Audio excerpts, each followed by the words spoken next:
Buenas tardes, tengan todos. Y aquí una vez más grabando hoy live en YouTube la clase número 7. La clase número 7 que corresponde a la clase bíblica del domingo. Nos vamos a dar la clase 6, que es la que quizás usted en su expositor. Vamos a brincar eso y vamos a dar la 7, que se titula ¿Quiénes deben pagar los impuestos? Y eso es como una pregunta: ¿quién debe pagar los impuestos? Este curso se está dando en el mes de abril, así que este es el día en que usualmente en este país se pagan los impuestos, en el mes 15 de abril, así que hace mucho sentido el que tengamos este tipo de clase. Vamos a analizar lo que dice la palabra respecto a lo que es el pago de los impuestos. El objetivo de esta clase, que es la lección número 7, que recuerde que estamos en la unidad de los consejos prácticos para la vida cristiana, es que vamos a comprender mejor por qué el ciudadano debe cumplir con las leyes establecidas en nuestros países, ¿verdad? La responsabilidad ciudadana es muy importante. Segundo, va a conocer los diferentes tipos de impuestos que habían sido establecidos por los gobiernos para el cuidado y servicio de las personas. Y tercero, asumirá con mayor responsabilidad rendir su planilla de contribución. Fíjese, esto es un consejo práctico que nos da la Biblia respecto a nuestra responsabilidad ciudadana para con nuestro país, y nos da la oportunidad de abundar en la honestidad fiscal y financiera que debemos tener no solamente como personas, sino como buenos creyentes. Un buen creyente es una persona que es buena paga. Un buen creyente es una persona que no miente. Y en ese aspecto, pues creemos que es muy relevante pues tener la oportunidad de tener este tipo de clase. Las afirmaciones fundamentales desde la antigüedad, la costumbre de los pueblos ha sido que el ciudadano pague impuestos al gobierno, ¿verdad?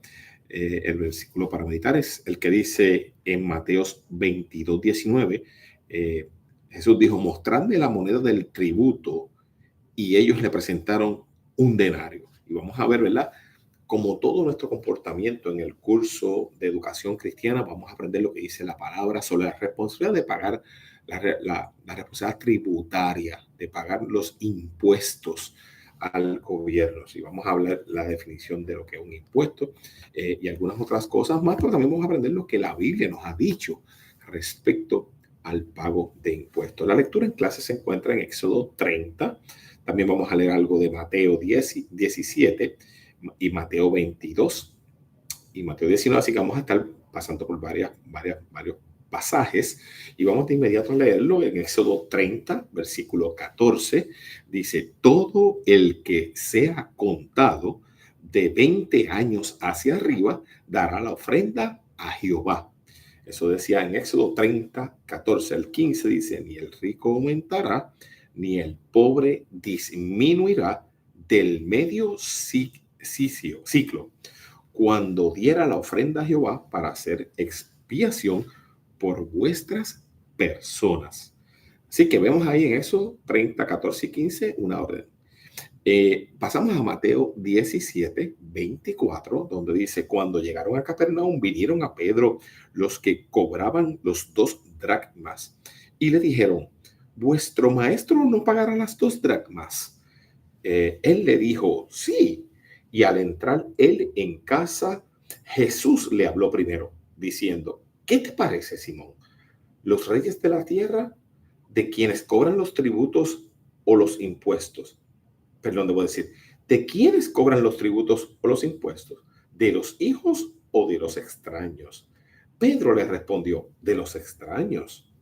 Jesús le dijo: luego, ¿los hijos están exentos? Los hijos están exentos. Sin embargo, para no ofenderles, ve al mar y echa el anzuelo, y el primer pez que saques, tómalo y ábrele la boca. Hallarás un estatero, tómalo y dáselo por mí y por ti. Pasamos a Mateo 22:17, donde dice: dinos pues, ¿qué te parece? ¿Es lícito dar tributo al César? El versículo 19 dice, Mateo 22:19 dice: mostradme la moneda del tributo. Y ellos le presentaron un denario. Entonces les dijo: ¿de quién es esta imagen y la inscripción? Y le dijeron, de César. Y les dijo, dad pues a César lo que es de César y a Dios lo que es de Dios. Así que como pueden ver, una lectura en clase que nos lleva a varias áreas de la Biblia, Viejo Testamento en el Éxodo, nos lleva, nos pasa luego a Mateo, a varios pasajes de Mateo, diciendo sin duda que hay una importancia en la relevancia de que seamos responsables en nuestra responsabilidad ciudadana de pagar los impuestos. Fíjese, Jesús consistentemente reconoció la obligación ciudadana de contribuir con el gobierno. ¿Oyó eso? Consistentemente no evadió la responsabilidad de pagar sus impuestos.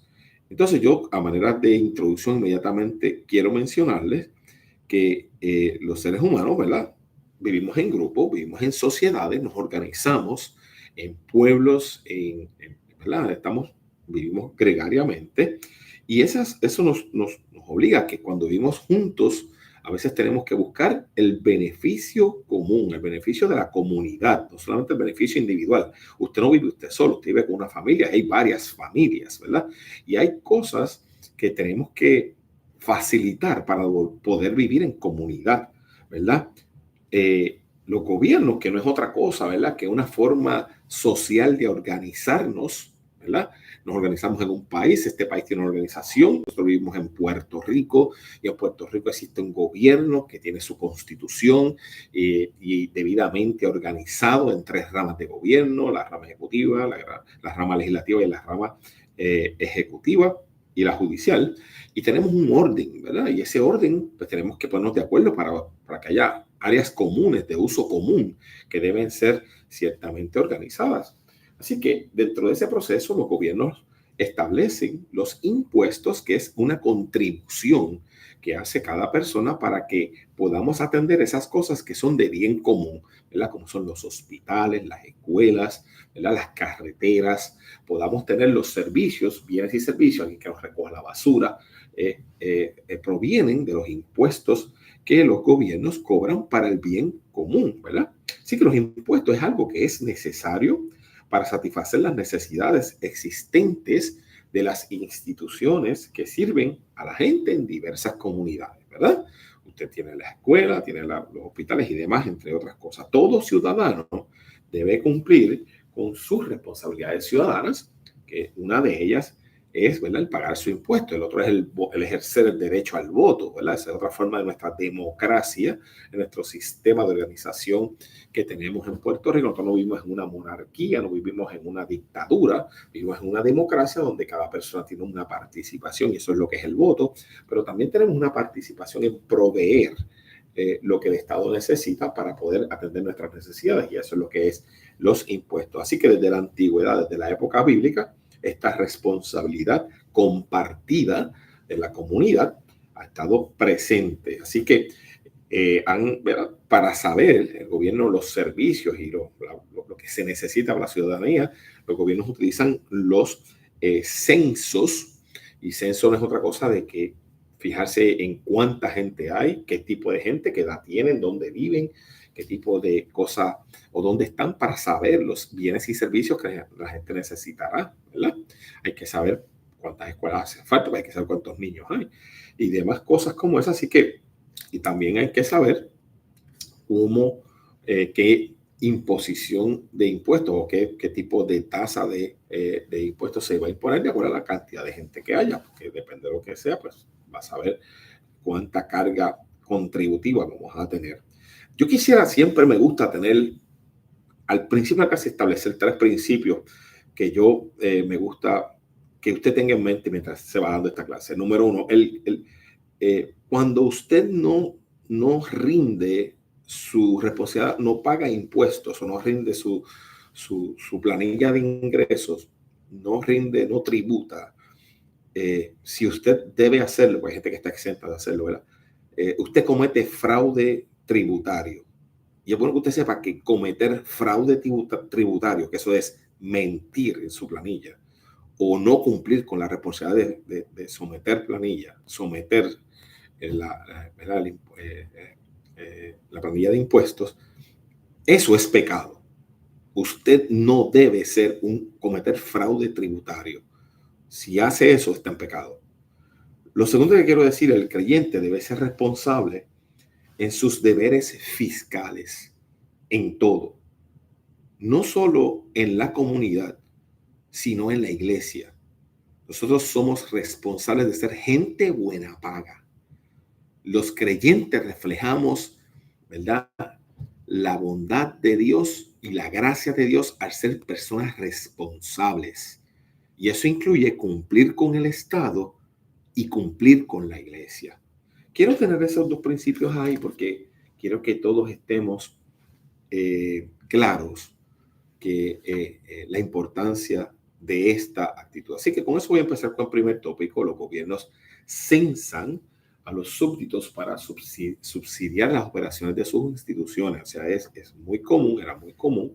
En Israel se veía, si usted ve en Éxodo 30, del 11 al 16, le va a relatar, ¿verdad?, que se mandaba a censar al pueblo para saber, ¿verdad?, cuánta gente había y demás, saber, ¿verdad?, qué tipo de servicio. Dice Éxodo 30 en el 12, comienza diciendo, en el 11 dice, habló también Jehová a Moisés diciendo, cuando tomes el número de los hijos de Israel conforme a la cuenta de ellos, o sea, que lo estaba censando, cada uno dará a Jehová el rescate de su persona. Cada uno de su persona cuando los cuentes, para que no haya en ellos mortandad cuando los hayas contado. Y por ahí sigue, ¿verdad?, diciendo que en el 13 dice, esto dará todo aquel que sea contado, toda persona que sea contada. Dice, dará medio ciclo conforme al ciclo del santuario. El ciclo es de 20 jeras. Y así por el estilo sigue diciendo una imposición. O sea, Dios ordenó que se contara al pueblo y que se le impusiera una carga financiera, un impuesto por cada uno. Así que esto no es nuevo. Así que los grupos humanos han recurrido al proceso de censo, que es contar. En Puerto Rico se hace el censo y en los Estados Unidos cada 10 años. Cada 10 años, el último censo se hizo en el año 2020. Cada 10 años. Y eso se hace para saber, conocer el potencial humano que existe en el grupo y cómo son los ingresos económicos de los súbditos que se pudiera obtener de acuerdo al grupo de personas que viven. Es decir, los gobiernos hacen eso hace mucho tiempo, desde la época del pasado. Estamos hablando del año 3800 antes de Cristo. Eso es un montón de tiempo atrás, que existe el Código de Hammurabi. El Código de Hammurabi es un código de leyes y formas de organizarnos que se descubre desde esa época. Se registra ya la celebración de censos poblacionales para poder atender este tema que les estoy diciendo. Habían dos tipos de impuestos que se imponían. Uno era el impuesto religioso y otros son los impuestos con fines políticos. Vamos a definir unos y los otros.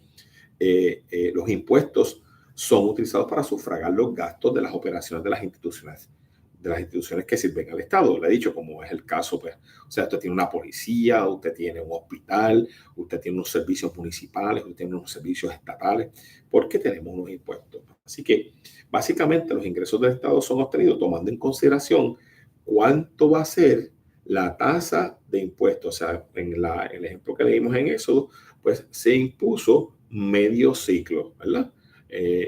¿Verdad? Si usted fuera a pensar, en Puerto Rico se impone una tasa tributaria de acuerdo a lo que usted gana. Pues no tenemos un impuesto, tenemos varios tipos de impuestos. Pero tenemos un impuesto basado en el ingreso, lo que usted gana. También tenemos otro impuesto que es basado en el consumo, que es el IBU, que es lo que usted paga, ese 11.5% de todo lo que usted compra, ¿verdad? Con algunas excepciones. Así que se pone una tasa tributaria para que se obtenga un recaudo, que es lo que entra, el dinero que le entra al gobierno. En la actualidad sí que existen varios tipos de impuestos, como le dije. Hay algunos que son impuestos directos y hay impuestos que son indirectos. Directos son aquellos que usted se imponen tomando en consideración los ingresos y el capital, como es el impuesto sobre lo que usted gana, el impuesto sobre salarios, ¿verdad? Que muchos de nosotros los que somos empleados privadamente, pues tenemos que tener una tasa tributaria que está basada, ¿verdad? No me voy a poner a complicar, ¿verdad? Pero está basada en cuánto usted gana. Hay gente que si gana menos de $20,000, pues no tiene que tributar nada. Pero aquellos que ganan de 20,000 en adelante, pues al año, ¿verdad? Pueden entonces tener que tributar. Y mi intención es estar una clase de ley de tributación, ¿verdad? Hay algunos expertos en mi clase que son mejores que yo para poder tocar ese tema, pero sí quiero que sepan pues que hay una responsabilidad que está basada de acuerdo a su obligación. Así que esos son impuestos directos y otros impuestos que son indirectos que los pagamos a través de otro tipo de servicios, ¿verdad? Que eso es como es el IBU. Usted compra su comida o compra cosas y usted paga IBU. A veces paga impuestos o impuestos sobre valor añadido y eso le llaman un impuesto indirecto. Así que en la historia de Israel, Moisés y muchos otros hombres de la Biblia fueron ordenados a hacer censos. Y el censo, uno de los ejemplos fue que a Moisés se le instruyó, y lo vimos en la lectura en clase, a que toda persona que fuera mayor de 20 años se le debía pagar un impuesto de medio círculo como rescate por su persona. El impuesto era igual lo mismo que el rico para el pobre. Este impuesto no hacía una distinción entre las personas, sino que toda persona pagaba el mismo impuesto. Era la forma como se puso en ese momento. Así que ahí pues, básicamente se puso una tasa tributaria que era para todos por igual. El impuesto que se impuso en el momento de Moisés, allí en el Éxodo, fue un impuesto de carácter religioso. O sea, el impuesto era un tributo pagado a Dios, reconociendo que toda vida y todo bien le pertenece a Jehová. Así que lo que hicieron fue pusieron una tasa para asegurarse que fue utilizado en el servicio a Jehová. Todo el dinero recaudado sería utilizado para el mantenimiento del tabernáculo. Si se fijan, este impuesto que se puso al principio era un impuesto religioso. ¿Ok? El cumplimiento con este impuesto garantizaba una protección contra la mortandad, decía el Éxodo 30, capítulo 12, porque usted estaba obedeciendo a la orden de Dios y se conoció como el dinero de rescates. Nada, solo que quiero que recuerden que estamos viendo que la teoría de imposición de tasas contributivas o impuestos es algo que viene desde el principio de la palabra y el mismo orden divino lo había establecido para poder establecer las colaboraciones. Paso al siguiente tópico. El propósito de celebrar el segundo censo, ya les dije que los censos, los estados los hacen para saber cuánta gente vive, cuántos servicios se necesitan y obviamente cuánto recaudo se puede tener, ¿verdad? Así que vemos aquí en el libro de Números 1, del 1 al 19, nos relata que un año después del primer censo que fue hecho en Éxodo 30, en la historia de Israel, cuando el pueblo viajaba de Israel por el desierto, se celebró el segundo censo que fue mandado por Jehová. Y este censo tuvo un fin político. Fue un fin político, ya que lo que pretendía hacer ese censo era conocer el número de personas que estaban ávidos para ir a la guerra.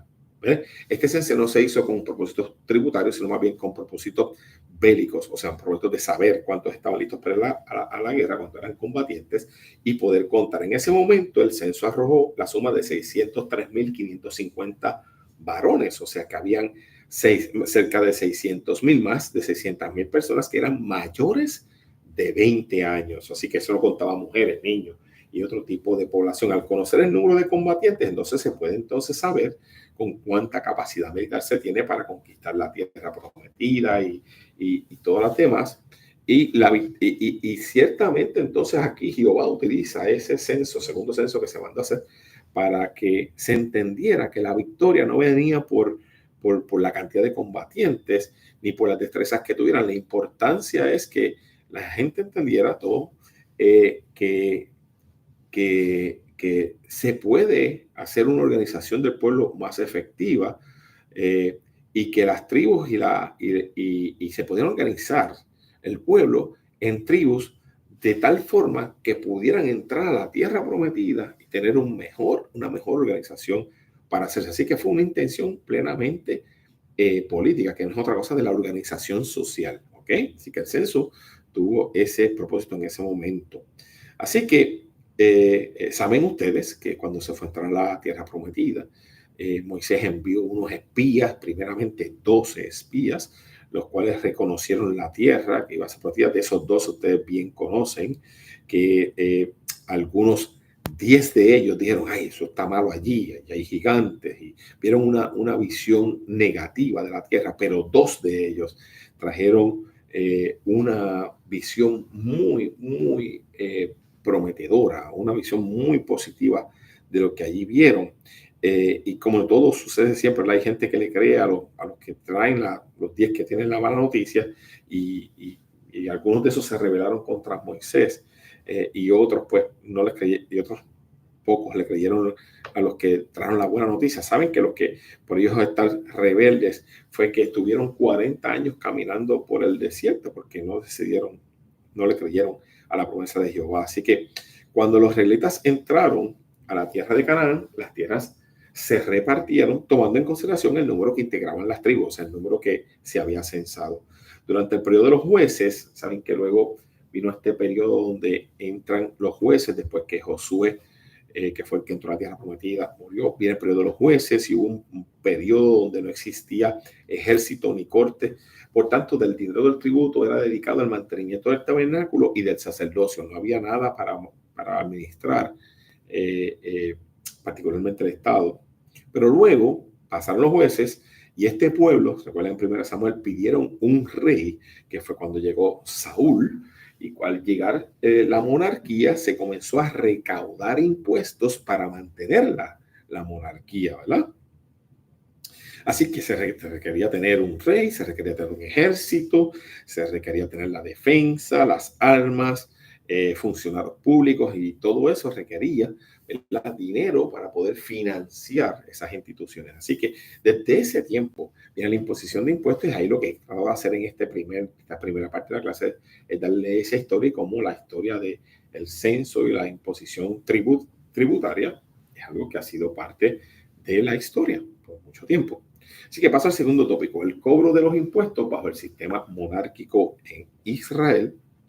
Así que, según fue evolucionando el sistema político, le dije, el rey elegido, que primero fue Saúl, comenzó a exigir un impuesto para ofrecer protección pues ofrecía cierto tipo de recaudación, cierto tipo de pago para el poder cumplir, que podía ser en especies, en artículos, o en lo que sea dinero o cualquier moneda de intercambio, ¿no? Así que en la época de Samuel, el rey se esperaba que recibiera una décima parte del grano, eso es el 10%. De todo lo que usted recoge, el 10% le iba a tocar al Estado, le iba a tocar al rey, ¿no?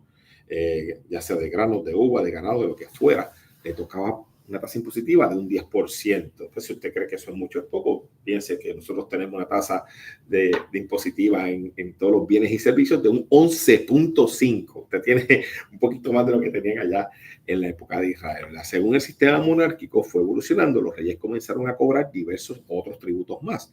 Había un tributo impuesto a base de especies, o con motivo de la coronación del soberano. Si iba a haber un reinado o algo, pues ponían un impuesto adicional para eso.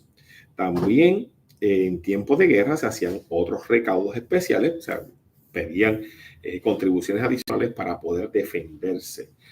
Durante la guerra, los pueblos que a ellos le ganaban, ¿verdad? O sea, que Israel le ganaba a ellos, pues también al que perdía, al pueblo que era conquistado, pues ellos le ponían unas tasas también tributarias. O sea, usted perdió, pues tiene que pagarme, y también tomaban los tesoros de ellos, ¿verdad? Así que cuando Israel era el que perdía, que también Israel varias veces los filisteos le ganaron a ellos, ¿verdad? Pues entonces tenía que pagarle tributos al rey que los había conquistado a ellos. Así que bajo el sistema monárquico también se establecían impuestos sobre operaciones comerciales, que eso es, pues, te intercambia bienes y servicios con otra jurisdicción, pues entonces le toca pagar el impuesto. Así que en el rey David, durante la monarquía del rey David, el rey David impuso impuestos a los estados vasallos a quien él conquistaba y disponía de esos tributos para sostener las diversas operaciones que realizaba el gobierno. David realizó un censo del pueblo sin buscar la dirección de Dios en un momento dado. Él deseaba conocer cuán grande era su ejército y así poder vanagloriarse de los logros de la nación y su poderío y la capacidad para la defensa de la nación. De hecho, Dios no le gustó mucho que David hiciera este censo porque no fue un censo que Dios le ordenara. Eso fue una osadía y a Jehová no le gustó eso. Al hacerlo, David cometió pecado delante de Jehová porque no se le había ordenado censar al pueblo. Aunque luego David se arrepintió, se humilló y fue perdonado, pero ciertamente fue un desvío de lo que la forma como Dios manejaba. Recuerden que en el Viejo Testamento el pueblo era una teocracia, era un pueblo que era guiado por Dios y este asunto del censo y las órdenes venían directamente de Dios. Dice que cuando su hijo Salomón ocupó el poder, entonces después de David vino Salomón,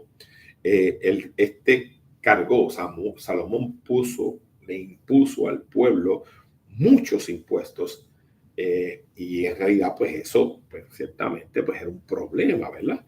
Y con ello causó un cisma nacional. La gente ¿verdad? Usted sabe, a uno le ponen un impuesto grande y uno ve servicios mejorados, no ve servicios incrementales, pues uno pues se siente mal de que uno le esté cobrando y que no le den los servicios que uno merece. Así que como se podrán imaginar, pues la gente en Israel no le gustaba mucho el no tener ese acceso a lo que es a mejores servicios, a pesar de que estaban pagando. Así que en la época de Salomón fue una crisis tal que se separaron en 10 tribus, se fueron del norte y se separaron de las otras 2 que se fueron al sur. Y eso fue una crisis. El país se dividió, ¿verdad? Pasando a la parte B, vemos que hay censos, vasallajes y tributos a naciones extranjeras. Como les dije, después de todo lo que ocurrió aquí, que cuando Salomón se le dividió el reino, se le fue 10, se le fueron al reino del norte y otros se fueron al sur. Los asirios invadieron varias veces el territorio de Israel y los sometieron a lo que llaman vasallaje, o sea, eran vasallos de la gente de Asiria. Así que al estar habiendo perdido, ellos eran los que les tocaba entonces pagar impuestos. Dice que el rey Salmanasar demandó grandes tributos a Israel. Oseas reinaba sobre Israel y decidió rebelarse contra Siria y negándose a continuar pagando esos tributos y unió fuerzas con Egipto. Esto es en Segunda de Reyes 17. En la última invasión realizada por los asirios a Israel, destruyeron todo a su paso y se llevaron cautivos a sus habitantes y repoblaron la tierra con extranjeros. Fíjense que al ser repoblado con gente extranjera de Israel, con gente de afuera, los israelitas se empezaron a mezclarse con los extranjeros. Y ahí surgieron el pueblo samaritano, que es una mezcla del pueblo de Israel con otros pueblos de afuera.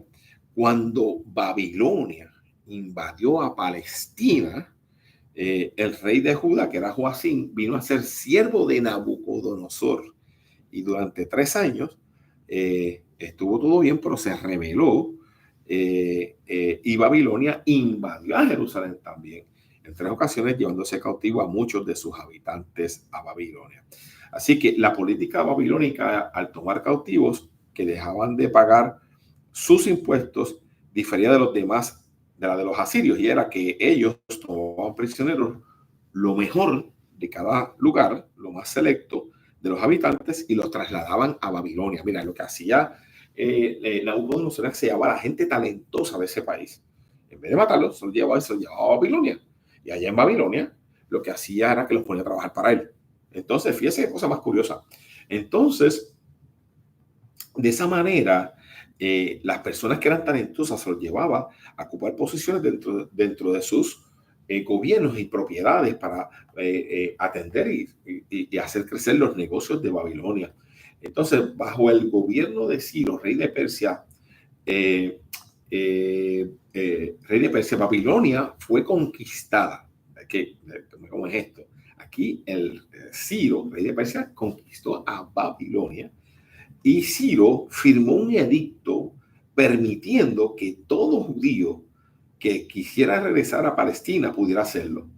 Al finalizar del cautiverio babilónico, Esdras y Nehemías celebraron nuevos censos de los repatriados para enviar varios grupos a Jerusalén. Fíjense aquí lo que pasó. Hubo una serie de conquistas, cuando no solo conquistó el rey de Asirio, de Siria, de Persia, y ahí podemos ver que llega hasta donde Ciro permite que regresen gente, los judíos regresen otra vez a Jerusalén. Ahí ven que Esdras y Nehemías tienen el rol de ver cuántos regresaron y vuelven y censan el pueblo para ver cómo pueden trabajar con los que estaban regresando. Así que, miren, lo que pueden ver aquí, sé que es mucha historia, es muchas cosas que les estoy diciendo, pero como pueden ver, este asunto de cómo se comporta la relación fiscal entre los conquistados y los que han sido los que están conquistando, cómo se utiliza la imposición a los diferentes pueblos para obtener, ¿verdad?, el beneficio y poder seguir hacia adelante las incursiones, es algo que es bastante tiempo. Voy al tercer tópico. Mire, dice censos y contribuciones durante el Imperio Romano. Sabe que aparte de después pasaron bastantes años, luego que estuvo el Imperio Persa, luego vino el Imperio Romano. Y el Imperio Romano, ya estamos llegando a la época de Jesús, ¿verdad? Saben que conquistó una gran parte del mundo conocido en esa época, del Asia Menor, lo que es hoy Turquía, lo que es hoy Grecia, toda esa área de ahí fue conquistada por el Imperio Romano. Y saben que también, pues, César, que se llama César Augusto, fundó el Imperio Romano con el propósito de organizar su gobierno. Lo primero que hizo César fue hacer un censo. Hizo un censo, si tú buscas Lucas 2, capítulo 1 y 2, se da cuenta que él mandó a hacer un censo, un cálculo de los ingresos que se esperaba colectar de los diversos territorios. Según se fueron anexando territorios al Imperio Romano, que el Imperio Romano era enorme, ¿verdad? Se fueron incrementando los recaudos. Cuando fueron sometidos al vasallaje, que recuerda el vasallaje cuando uno conquista un pueblo, el pueblo que ha sido conquistado es el que es vasallo y le toca pagar los impuestos. Y eso pasa hasta inclusive con Britania. Britania es lo que hoy Inglaterra. Dicen los británicos, pero es porque se llama Britania. Eso es hasta allá. Estaban los romanos hasta allá arriba. Egipto. Los romanos contrataron personas que era tan grande el reino que ellos contrataron gente para que cobrara esos impuestos, ¿verdad? Y los apostaban a las puertas de las ciudades para que pudieran contar controlar la circulación de bienes y servicios y las mercancías. Eso es lo que usted conoce hoy como lo que es la aduana. Usted ve las aduanas en los países, nosotros tenemos una aduana aquí en los Estados Unidos, ¿verdad? El Customs Service, que de hecho en Puerto Rico no hay aduana puertorriqueña, ya diga, la aduana de los Estados Unidos. Pues la aduana es el controlar el intercambio y el paso de gente y de bienes y servicios para el gobierno poder cobrar una tarifa de ese intercambio comercial que se da ahí. Así que a estos subalternos se les conoció como publicanos, que eran las personas que trabajaban en las áreas, como en las aduanas estas, en las puertas, para cobrar los impuestos. Y ustedes conocen las historias del publicano saqueo, ¿se acuerdan de eso? Es un cobrador de impuestos. Son personas que trabajaban para el Imperio Romano cobrando los impuestos. Los romanos vendían a los publicanos la exclusiva oportunidad de recaudar los impuestos de un territorio a cambio de una cantidad fija que ellos deberían entregar a Roma. Así que básicamente le decían, pues tú me cobras el impuesto, me sacas a mí tanto y tú te quedas con tanto, ¿no? Los publicanos eran bien odiados, ¿verdad? Porque eran las personas que cobraban impuestos a la gente y no gozaban de la simpatía del pueblo, como ustedes saben, ya que ellos cobraban unos impuestos y parece que traqueteaban con el asunto de cuánto cobraban. En las provincias los gobernadores disfrutaban también de los excedentes de los impuestos cobrados. Así que, ¿verdad? Usted sabe que el problema cuando hay chavos de por medio es que surge mucho la corrupción y muchos de los gobernantes a cargo de cobrar los impuestos cobraban más impuestos del que era necesario. Y eso pasa hoy día. Usted sabe que hoy día, pues a veces uno paga un montón de impuestos, pero a veces se hace mal uso de ellos. Pero ojo, les voy a decir algo, hermano. El hecho de que haya corrupción o mal uso de impuestos no quiere decir que usted se pueda negar a pagar el impuesto porque usted dice, no, porque es que yo no sé cómo se usa eso. No lo usa. Usted tiene una obligación por ley, en el orden civil en el que vivimos, de pagar el impuesto. Sepa usted que es un delito no rendir planilla, ¿verdad? El no pagarle es un problema, pero el no rendirle es un delito. Y usted puede ir a la cárcel por no rendir impuestos. Así que ciertamente que se espera que usted cumpla con eso. Así que los emperadores romanos elaboraron un sistema complejo y elaborado muy oneroso para cobrar los impuestos imperiales y locales a lo largo de todo su imperio. Y los judíos aborrecían a los romanos porque le hacían estas imposiciones tributarias, ya que no eran satisfechos con el estilo corrupto de ellos ni con el beneficio que recibían de los impuestos que pagaban. Así que la historia que usted ve, que la gente se queja del gobernador, se queja del alcalde, se queja de todo, pues no es nueva, ¿verdad? Toda la vida ha habido ese problema. Así que mi última parte de la clase, ¿verdad? Que es una parte, ¿verdad?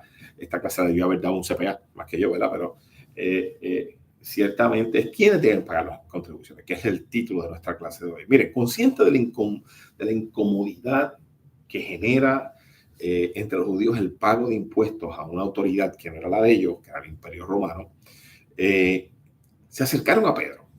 Hay gente que te hace preguntas para molestar. Y aquí pasó eso, se acercan a Pedro, que andaba con Jesús, y le preguntan así, mira, ven acá, tu maestro no va a pagar las 2 dracmas. Esa era la tasa impositiva que se requería, ¿verdad? Si usted mira el libro de Mateo, capítulo 17, 24, esa pregunta. En Israel, todo varón mayor de 20 años, ¿verdad? Judío de 20 años, tenía que pagar un impuesto al templo para sufragar los gastos de mantenimiento. O sea, que eso es, así que Pedro le está pidiendo eso, ese gasto, ¿no? Pedro, siempre impulsivo, o sea que Pedro que es un tipo que además contestó la pregunta en forma afirmativa y sin investigar si Jesús tenía las 2 dracmas o no, dijo, bueno, le dijo, bueno, dijo que sí, vamos, toca pagar. Y Jesús le formuló una pregunta a Pedro, dice, ¿qué te parece, Simón? Los reyes de la tierra, ¿de quiénes cobran los tributos o los impuestos? ¿De los hijos o de los extraños? Y Pedro le respondió, de los extraños. Y Jesús le dijo, luego los hijos están exentos, ¿verdad? Eso fue lo que leímos en la lectura en clase. De la misma manera que los reyes no pagan impuestos, ni tampoco sus hijos, Jesús, siendo el rey, estaba exento de tener que pagar impuestos, porque él entendía que él era el rey. ¿Verdad? Le estaba diciendo, yo soy el rey, no debería yo pagar impuestos. Mas, sin embargo, Jesús aquí nos dio una lección de humildad, porque lo que hizo Jesús fue que, entonces cogió y dijo, bueno, mira, Pedro le dijo, pero vamos a hacer algo. Aunque implicaba que él no tenía que pagar impuestos, para no crear la controversia, actuando como alguien que realmente lo que quiere es edificar, dijo, ¿sabes qué, Pedro? Vamos a hacer algo, vamos a abre un pez, vete a pescar, saca un pez. Pedro obedeció y al abrir el pez se encontraría con un estatero, con el cual pagaría los impuestos a favor de él y de Jesús. La cosa no terminó ahí. Ya eso era un milagro de por sí, que él encontrara dentro de un pez la moneda que equivaldría a la responsabilidad tributaria de él y de Jesús. Los líderes religiosos fueron más allá porque querían acusar a Jesús. Mire cómo el enemigo trabaja. Y le interrogaron sobre el pago de los impuestos, diciéndole, dinos pues, ¿qué te parece? ¿Es lícito dar tributo al César? Esa era una pregunta capciosa, porque si Jesús decía, sí, es bueno que le pagues al César, estaba favoreciendo al Imperio Romano. Se decía, no pagues los impuestos, estaba yéndose en contra de la ley romana. Entonces está cometiendo un delito, ya sea bajo la ley romana o estaba cometiendo algo que no era cómodo bajo la ley judía. Así que era una pregunta bien capciosa. Jesús la trabajó de una manera muy efectiva, como ustedes saben, porque Jesús lo que hizo fue que le dijeron, mira, búscame una moneda. Ven acá, tráeme la moneda, mostrame una moneda.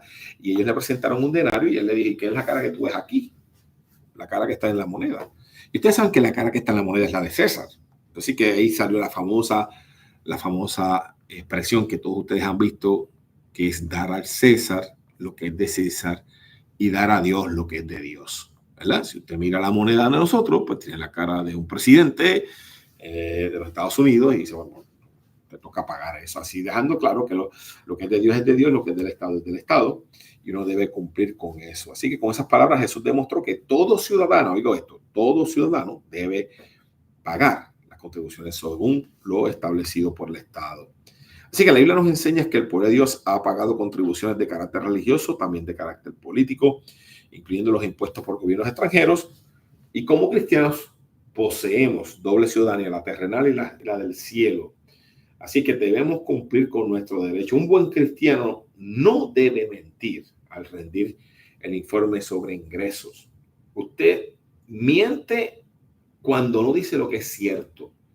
Si usted falta la verdad en cualquiera de estas circunstancias, sepa que usted no está exento de pecar. Uno debe ser honesto en la erradicación de cuánto se gana, en la erradicación de quién deduce. Si usted pone en su planilla de ingresos el seguro social de gente que no vive con usted, usted está cometiendo fraude tributario y eso es pecado. Quiero ser, mire, le voy a decir algo. ¿Sabe por qué me voy enfatizando en esto? Porque a veces los cristianos creemos que vivir la vida cristiana tiene algunas cositas que se pueden hacer y otras cositas que no. Mentir es mentir. Y el no cumplir es no cumplir. Y yo creo que es prudente que entendamos que, como me dijo mi abuela Alicia hace muchos años, no hay pecado pequeño ante Dios. Si tú sabes que estás cometiendo fraude, lo estás haciendo con intención y eso ciertamente es pecado. Así que según nuestra fe, debemos ser fieles a nuestro Dios y vivir según la ética del reino en la ejecución de la palabra de Dios. Así que, concluyendo, los impuestos son parte de nuestra realidad como miembros de una sociedad y esta clase que nos da consejos prácticos para cumplir nuestra responsabilidad como cristianos en esta tierra, nos insta, nos ordena a que seamos responsables en nuestra responsabilidad fiscal y nos ordena que paguemos nuestros impuestos. Así que, hermanos, Dios les bendiga. Espero que esto sea de edificación a sus almas. Recuerden en la clase 7 y nos veremos pronto. Dios les bendiga.